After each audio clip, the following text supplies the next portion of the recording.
Ate, ang pagkakaalam ko, mini fan yung in-order ko, bakit naman blower yung dumating? Naalala ko nung high school pa ako, hindi talaga pwedeng wala akong dalang electric fan or mini fan sa room namin kasi nanggigitata kami sa sobrang init. Dati kasi mga isa, dalawang electric fan lang sa isang classroom, di ba? Yung isa dito sa gilid, yung isa dito sa gilid. Tapos kami nandun naman sa likod, ay ate, sobrang init. Kaya walang araw talaga na hindi ako nagdala ng electric fan kasi para akong hihimatayin sa init.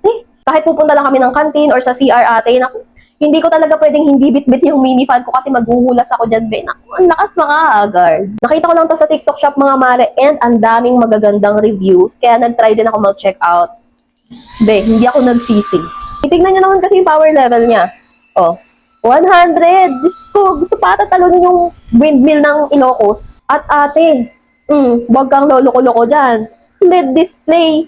Napakasyala. Alam nyo ba, sobrang dami ko ng mga na-try na mini fan, iba't ibang brand, pero dito talaga ako namangha. Ang lakas niya ate, tapos hindi siya ganong mabilis malobat di tulad ng iba. Sobrang powerful nito mga mare kasi 4.1 watts na siya mare. Ganon. Kaya hinaan ko muna, baka pa rin ako sa lakas nito. Oo ate, kung ganitong fan yung gamit mo, naku, ewan ko na lang sa'yo kung maglapot-lapot ka pa dyan sa mga gala nyo. Power on and power off niya, ayan, slide mo lang siya.